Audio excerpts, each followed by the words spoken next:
सियावर राम जय जय राम, मेरे प्रभु राम जय जय राम। जय मंगल भवन अमंगल हारी, द्रवहु सुदशरथ अजिर बिहारी। दीन दयाल विरुद्ध संहारी, हरहु नाथ मम संकट भारी। जय श्री राम। मैं ईशु हरवानी, हनुमानगढ़ टाउन, राजस्थान, तुलसी की माला गंगा दर्शन से रोज आपको गंगा दर्शन लाइव दिखाता हूँ व पंचांग सुनाता हूँ। आज का पंचांग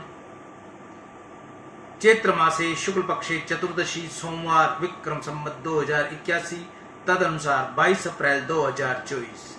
आज चतुर्दशी रात्रि को लगभग 3:30 बजे तक की है, तत्पश्चात पूर्णिमा। आज का विशेष दिन भद्रा, रवि योग, सूर्य दिवस, शिव दामनो उत्सव, दमकन चतुर्दशी। बोलिए गंगा मैया की जय। कल हमने अपना प्रसंग तत्वार्थ रामायण में बाल लीला का प्रसंग चल रहा था, उस प्रसंग से हम अब आगे चलते हैं। सपन का संसार और जागृत अवस्था का जगत तत्व दृष्टि से विचार करने पर एक ही है। सपन की सृष्टि बहुत थोड़े समय टिकती है और जागृत अवस्था में जगत कुछ अधिक समय दिखाई देता है, परंतु इनका विनाश अवश्य भावी है। जो दृश्य है वह दुख रूप है, क्षणिक है, असत्य है, मिथ्या है, ऐसा मानकर ज्ञानी पुरुष जगत का मोह छोड़ देते हैं। वैष्णव ऐसा मानते हैं कि जगत में जो कुछ दिखाई देता है वह परमात्मा का ही अंश स्वरूप है। वैष्णव जगत में सब प्राणियों में, जगत के सब पदार्थों में भगवत भाव रखते हैं। जगत को ब्रह्म रूप मानकर जगत के प्रत्येक पदार्थ का ब्रह्म रूप में देखते हैं। जगत में जो कुछ भी दिखता है वह खोटा है, एक परमात्मा ही सत्य है। ऐसा अनुसाधन रख कर व्यवहार करो, अथवा जगत खोटा है यह सिद्धांत ध्यान में आता न हो तो जगत परमात्मा का स्वरूप है, ऐसी भावना रख कर व्यवहार करो। तीसरा कोई और मार्ग नहीं है। इन दोनों में से कोई भी एक सिद्धांत बुद्धि में स्थिर करके संसार का मोह छोड़ना ही पड़ेगा। अपने शरीर को अयोध्या बनाओ, मन में से वैर, विषय, विकार, वासना दूर रखो, हृदय में शुद्ध प्रेम भरो, सरयू के किनारे, भक्ति के किनारे सतत रहो। भक्ति का किनारा छोड़ना नहीं, भक्ति की समाप्ति करना नहीं, भक्ति में संतोष मानना नहीं। जिससे भक्ति में संतोष हो जाता है उसकी भक्ति कच्ची है। तुम वैष्णव हो, तुम प्रभु के प्यारे हो, तुमसे बने तो अब भोगों की समाप्ति कर डालो। निश्चय करो अब संसार का कोई सुख मुझे भोगना नहीं। मेरे संसार का सुख अनुभव किया है, अब मुझे सतत भक्ति करनी है। जो भक्ति के किनारे सदैव रहते हैं उनका शरीर अयोध्या जैसा हो जाता है।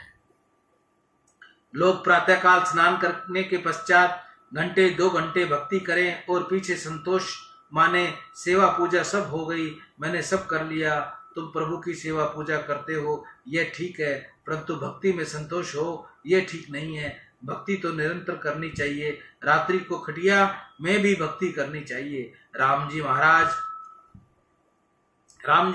महाराज दिन में 12 बजे प्रकट हुए और भगवान श्री कृष्ण रात्रि के 12 बजे प्रकट हुए।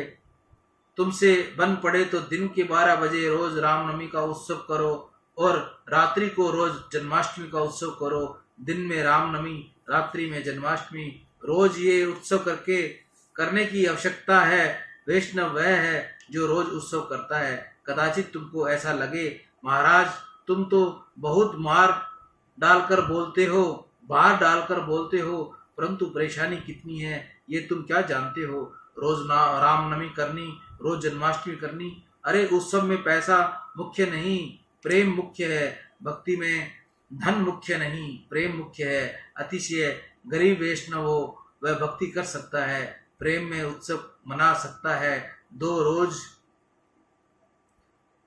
2 समय उत्सव करो, दोपहर खाने से पहले और रात्रि को सोने से पहले। दिन के 11 बजे के बाद भूख लगती हो और भूख लगती है तब लोग भगवान को भूल जाते हैं। यहाँ 12:30 बजे पीछे घर जाकर फलाहार किया। उस समय ठाकुर जी का स्मरण किया था क्या? कितने ही जो जमी कंध पर टूट कर पड़े होंगे, पत्नी से कहा होगा जल्दी लाओ मेरी भूख लगी है। ऐसे में परमात्मा वहां कहाँ से याद आएंगे? शास्त्र में लिखा है कि खाने से पहले ज्यादा ही तो 10 मिनट के लिए ही भगवान का स्मरण करो। तुम खाना प्रारंभ करना नहीं, खाने से पहले ऐसा अनुसाधन रखो कि ठाकुर जी ने ये मुझको दिया है। मेरे अन्नदाता भगवान श्री राम है, श्री कृष्ण है। परमात्मा के नाम का थोड़ा जप करो। शास्त्र में तो ऐसा लिखा है कि तुमको कोई भगवान का प्रसाद दे तो प्रसाद भी मन से अपने ठाकुर जी को अर्पण करके पीछे लो। प्रभु ने मुझे दिया है, ऐसी भावना रखो। भोजन से पहले भगवान से कहो आपकी कृपा से मुझे ये प्राप्त हुआ है, आपने ही मुझे ये दिया है। ये अन्न पेट में गए पीछे मेरा मन बिगड़े नहीं, मैं सतत आपकी भक्ति करूं। मुझे आपके चरणों में आना है। पेट में अन्न जाने के बाद कुछ रजोगुण आता है, मन चंचल होता है, शरीर में जड़ता आती है। अन्न में रजोगुण उत्पन्न करने का दोष होता है। परमात्मा की प्रार्थना करते हुए जो भोजन करता है, प्रभु का स्मरण करते हुए जो जीमता है, उसे यज्ञ का पुण्य मिलता है। भोजन यज्ञ है, पेट में अग्नि है, अग्निदेव को आहुति देनी है।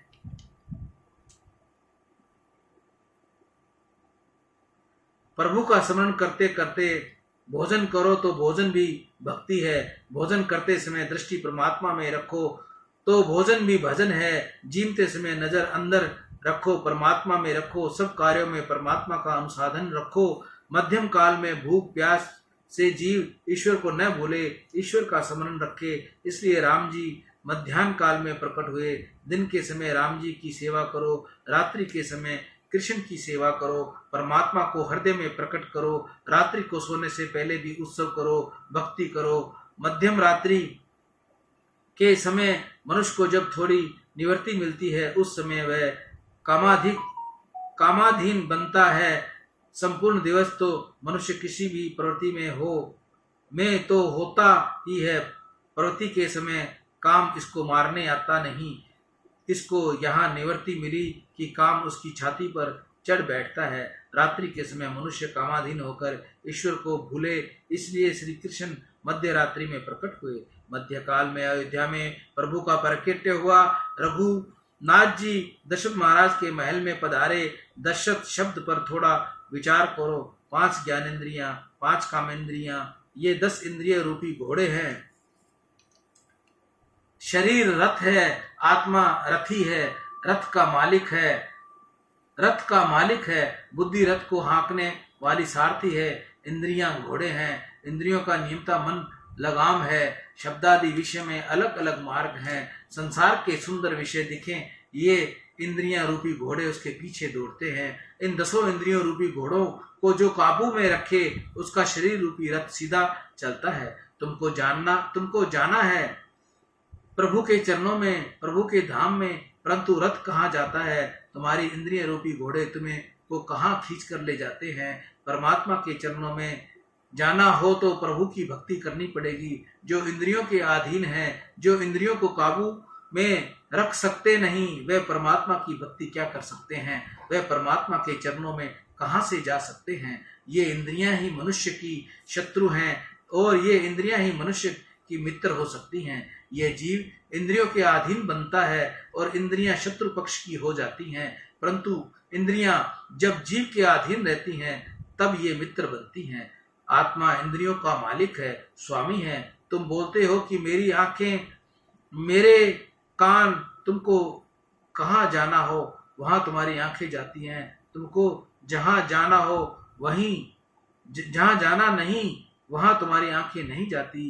इंद्रियां नौकर है, तुम मालिक हो। जो नौकर के अधीन रहता है उसे नौकर बहुत रुलाते हैं।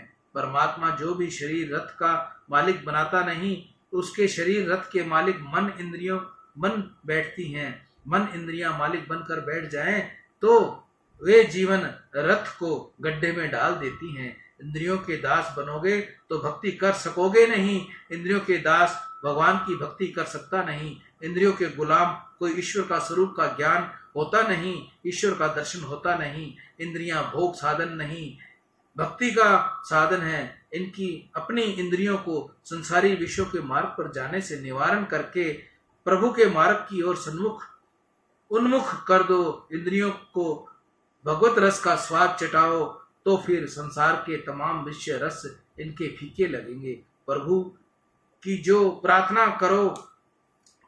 रोज प्रार्थना करो कि भगवान मेरे शरीर रथ के ऊपर आप विराजे, मेरे हृदय में आप विराजे और आप इस शरीर रथ को चलाओ। मेरे इंद्रिय रूपी घोड़ों को काबू से बाहर जाने की अपेक्षा अपने मार्ग की ओर अटकाओ। मैंने अपने शरीर रथ को लगाम तुम्हारे हाथ सौंपी है। इंद्रियों पर अधिकार रखो, मेरा रथ लक्ष्य बिंदु तक पहुंचाओ, मुझे अपने चरणों में ले जाओ। प्रभु की शरण ग्रहण करने वाले का ही जीवन मरण सुधरता है। दशरथ महाराज जितेंद्रीय हैं, तपस्वी हैं। दशरथ महाराज के घर परमात्मा प्रकट होते हैं। शरीर को अयोध्या बनाकर भक्ति के किनारे रहकर मनुष्य एक एक इंद्रिय का संयम बढ़ाए और इसके घर आज भी श्री राम प्रकट होते हैं। श्री राम परमात्मा का स्वरूप है।